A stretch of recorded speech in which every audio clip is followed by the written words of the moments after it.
नमस्कार, जय गुरुदेव। दोस्तों, सिद्ध योग दर्शन भाग 9 में अब हम महायोग के रहस्य से परिचित होंगे। ये महायोग कैसे शुरू हुआ, किसने इसे शुरू किया, इसे सिद्ध योग क्यों कहते हैं, कहीं कहीं इसका नाम सिद्ध महायोग भी है। आखिर इसकी शुरुआत कब हुई, किसने की, और ये योगों का योग कैसे है। हम हठ योग, मंत्र योग, लय योग, राजयोग इनके बारे में जानते हैं। इनकी बहुत महिमा हमने सुनी हुई है, लेकिन महेश्वर कहते हैं कि हम हठ योग, मंत्र योग, लय योग और राजयोग को अलग अलग समझते हैं, लेकिन ऐसा नहीं है। ये चारों योग कुंडलिनी जागृति के बाद मनुष्य जीवन में स्वयं घटित होते हैं, और ये महायोग के ही 4 अंग हैं। इसीलिए इसे सिद्ध योग भी कहा जाता है, क्योंकि इसमें सभी योग स्वतः सिद्ध होते हैं, अपने आप होते हैं, स्पॉन्टेनियस और ऑटोमेटिक होते हैं। शास्त्र कहते हैं कि एको वशी सर्वभूतांतरात्मा एकम रूपम बहुधा यह करोति। परम पुरुष एक है, लेकिन व्यक्तिगत रूप से अंतरात्मा के रूप में हर एक प्राणी में वो मौजूद है। वही एक से अनेक बनता है, और उस एक को जानने के लिए उस एक के बीज रूप ईश्वर को अपनी कुंडलिनी शक्ति को जागृत करके हम जान सकते हैं। यह ईश्वर कुंडलिनी शक्ति के रूप में ही बीज रूप में हमारे अंदर मौजूद है।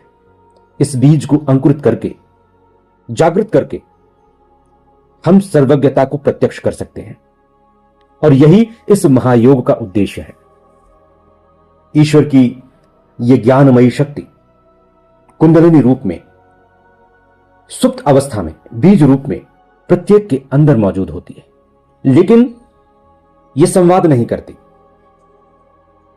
यह बिना अनुग्रह के, शक्तिपात के जागृत नहीं होती, और जब तक यह जागृत नहीं होती तब तक हमें ईश्वर की अपने अंदर उपस्थिति और सर्वव्यापकता का अनुभव नहीं होता। उपनिषद कहते हैं कि परास्य शक्तिर विविदेव श्रूयते स्वभाव की ज्ञान बल क्रिया च।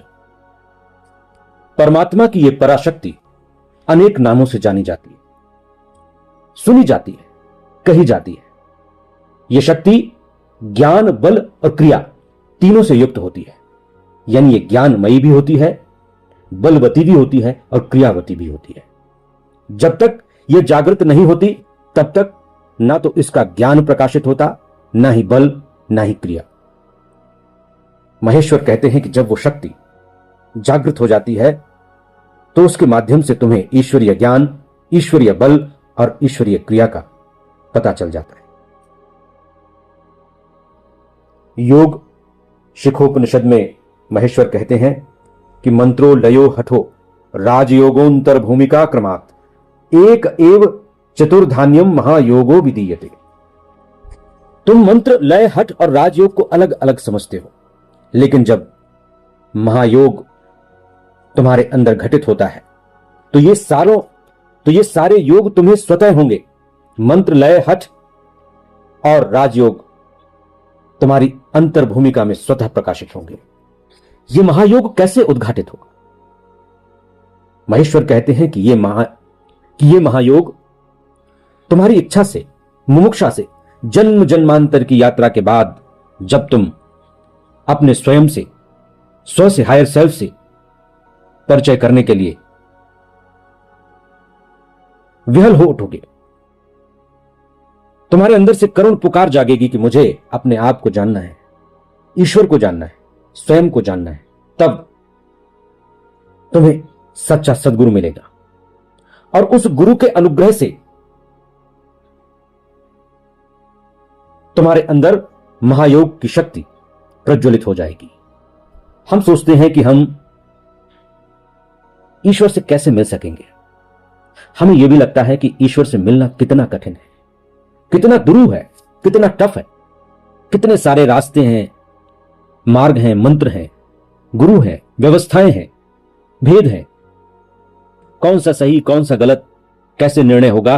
और ऐसा लगता है कि ईश्वर से मिलने की बात सिर्फ एक सपना बनकर रह जाएगी। लेकिन भगवान कहते हैं कि तुम जैसा सोचते हो वैसा नहीं है। मैं इतना निर्दयी नहीं कि तुम मुझे जान न सको। लेकिन माया मोह के कारण तुम मुझ तक पहुंचने में कठिनाई महसूस करते हो। लेकिन मैंने तुम्हें मुझसे मिलाने का मार्ग भी तुम्हारे अंदर कोड कर रखा है। रास्ता सहज है, लेकिन वो तब मिलता है जब तुम मेरे लिए व्याकुल होते हो।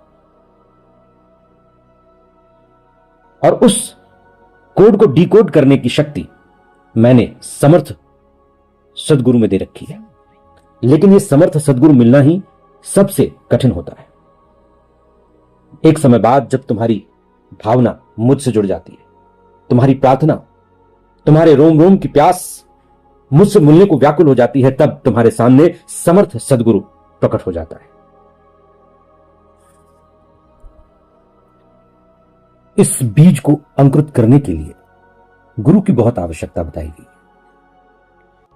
आखिर गुरु इतना महत्वपूर्ण क्यों है? क्या हम सीधे डायरेक्ट भगवान शिव से, कृष्ण से, राम से या अपने अन्य इष्टों से डायरेक्ट कांटेक्ट करके शक्तिपात नहीं ले सकते? आखिर ब्रिज की आवश्यकता क्यों है? गुरु के बिना काम क्यों नहीं चलता? दरअसल इसका सीक्रेट सनातन धर्म में छिपा हुआ है। महेश्वर कहते हैं कि तत्वय तद घोर आंगिरस कृष्णाय देवकी पुत्रा योक्त वो वाचा आपिपास एव सबूत। जब राम का अवतार मैंने लिया तो वशिष्ठ मुनि से उपदेश लिया। कृष्ण के रूप में जब मैं आया तो अंगिरस ऋषि से उपदेश लिया। एक व्यवस्था है। गुरु एक ब्रिज है। गुरु के न होने से साधक और शिष्य मनमुखी हो जाता है, और मन कभी इस डाल पर तो कभी उस डाल पर ले जाता है। कभी ये साधना, कभी वो साधना, कभी ये मंत्र, कभी वो मंत्र। मनमुखी साधक कभी भी अपने लक्ष्य को प्राप्त नहीं कर पाता। इसलिए गुरु का महत्व, और गुरु में भी समर्थ सदगुरु जिसमें सामर्थ्य हो। जले हुए दिए से ही दूसरा दिया जल सकता है। जो स्वयं प्रज्वलित नहीं, जिसके अंदर स्वयं प्रकाश नहीं, वो दूसरे को प्रकाशित कैसे करेगा? आज आध्यात्मिक क्षेत्र में गुरु के नाम से पाखंडियों का बोलबाला है। बड़ी बड़ी विधि और व्यवस्थाएं बनाने वाले गुरु सामर्थ्यहीन होते चले जा रहे हैं। इसीलिए गुरु परंपरा में लोगों का विश्वास नहीं है। लेकिन समय बदलता है और ईश्वर स्वयं गुरु रूप में प्रकट हो जाते हैं। और जब वो गुरु रूप में प्रकट होते हैं तो उनकी सामर्थ्य देखकर मन विस्मय और चमत्कारों से भरना स्वाभाविक होता है। समर्थ सदगुरुदेव श्री रामलाल जी सियाग ऐसे ही गुरु हैं जिनकी तस्वीर और आवाज मात्र से साधक के अंदर की कुंडलिनी जागृत हो जाती है। गोस्वामी तुलसीदास लिखते हैं, वंदे बोधमयम नित्यम गुरु शंकर रूपिणम। गुरु ज्ञानमय, नित्य और शंकर रूप है। गुरु हाड़ मांस के शरीर नहीं होते। गुरु शरीर तो मंदिर होता है जिसके अंदर शिष्य ईश्वर के दर्शन कर पाता है और गुरु कृपा प्राप्त करके ईश्वर को खुद के अंदर प्रकट करने में समर्थ हो जाता है।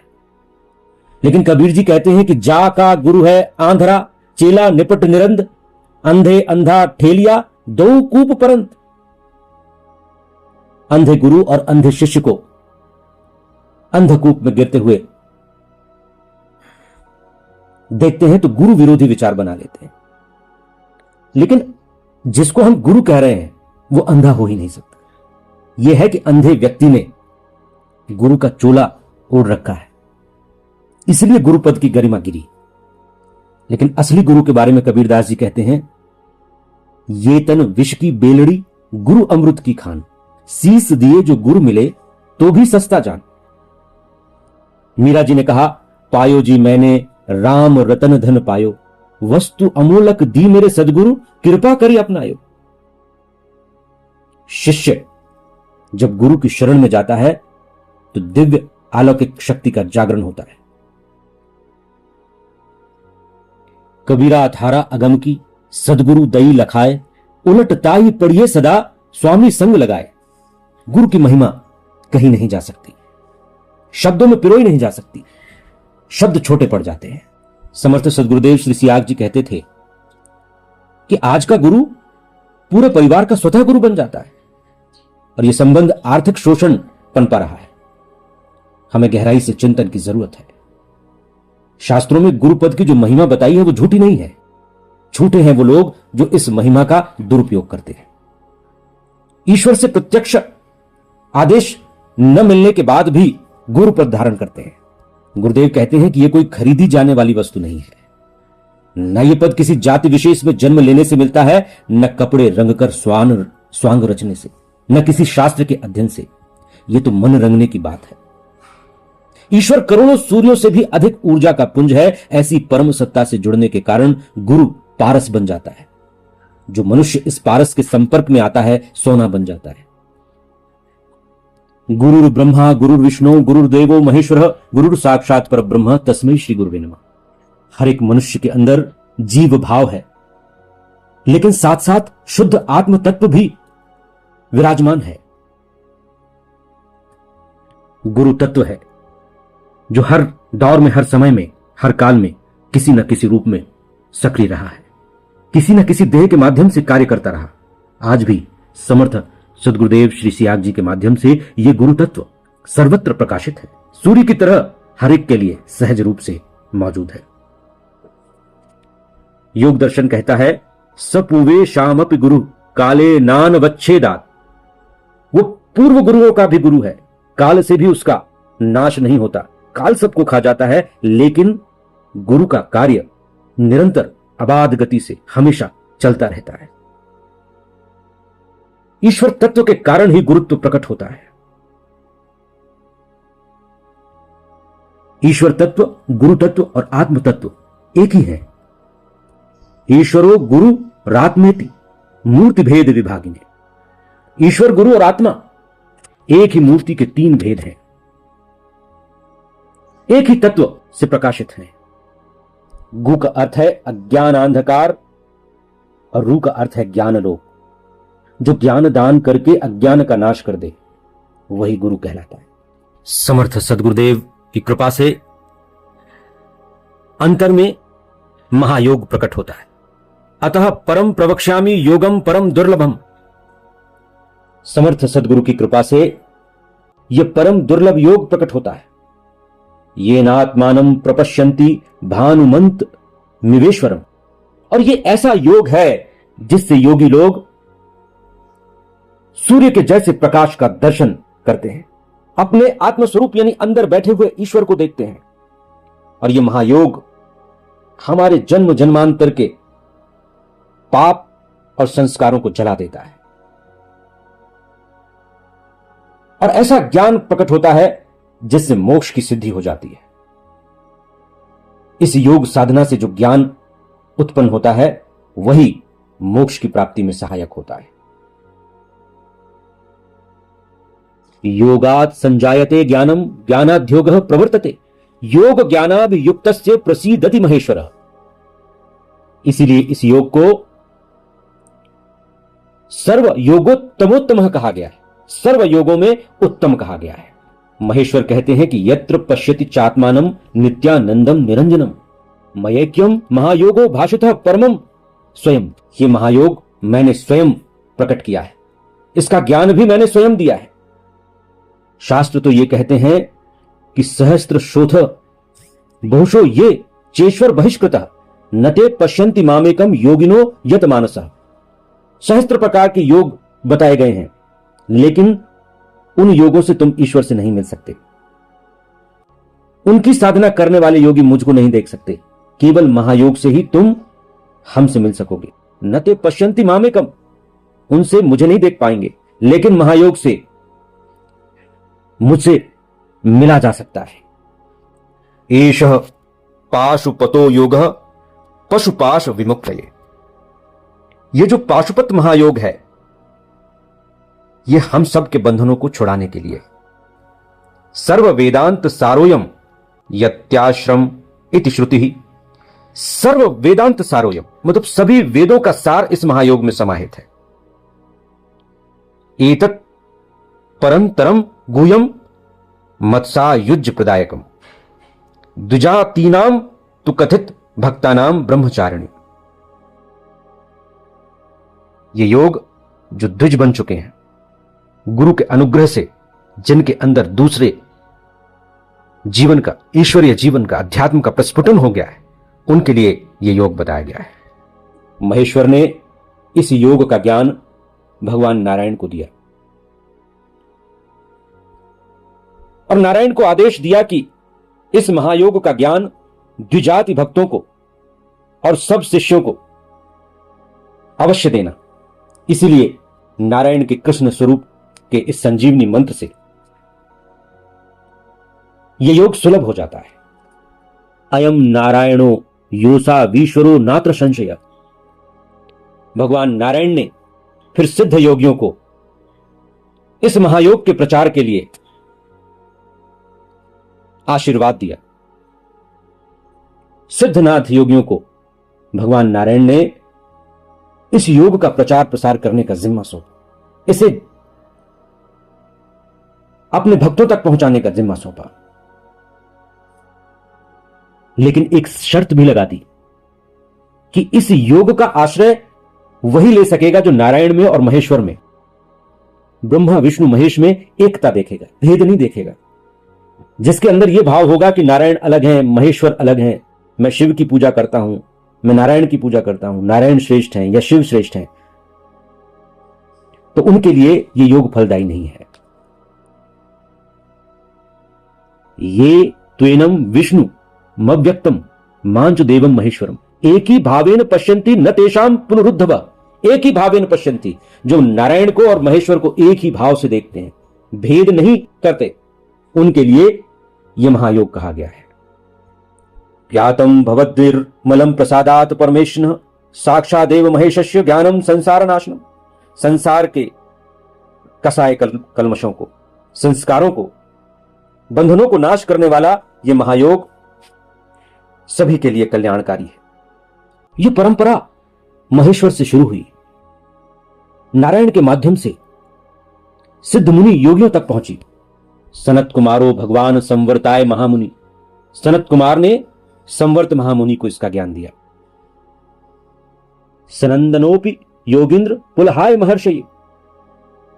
सनंदन ने महेश्वर के महायोग का ज्ञान महर्षि पुलह को दिया और इसी तरह प्रजापति पुलह ने गौतम ऋषि को दिया। अंगिरा ऋषि ने वेद को जानने वाले भरद्वाज ऋषि को दिया और यही ज्ञान योगिराट सिद्ध कपिल मुनि ने योगी जैगिशव्य और पंचशिखाचार्य को दिया। यह परंपरा कितनी विराट है, कितनी विशेष है, और इसकी जड़ें कहां कहां तक फैली हैं, यह शायद हम जानते भी नहीं। पराशरोपि सनकात पिता में सर्व तत्व द्रव। महेश्वर कथित महायोग का ज्ञान ऋषि मुनियों को मिला, आपस में बांटा गया। पराशर ऋषि को भी यह ज्ञान मिला, वाल्मीकि ऋषि ने भी इस ज्ञान को प्राप्त किया। भगवान नारायण श्री कृष्ण के रूप में जब आए तो श्री कृष्ण ने इस महायोग का ज्ञान अपने शिष्य अर्जुन को दिया। ब्रह्मा विष्णु महेश्वर इन सब की परंपरा का समुच्चय है यह महायोग, और यह तब से ही चला आ रहा है। वेदव्यास को भी इस महायोग का ज्ञान वामदेव से मिला।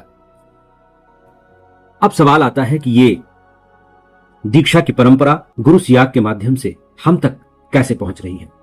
महेश्वर ने इस महायोग का ज्ञान न सिर्फ नारायण को दिया, बल्कि एक रात जब संसार मौन से चलता था, चेतना में उतरता था, समुद्र के किनारे गहन रात्रि में भगवान शिव माता पार्वती को भी इस सिद्ध महायोग का रहस्य बता रहे थे।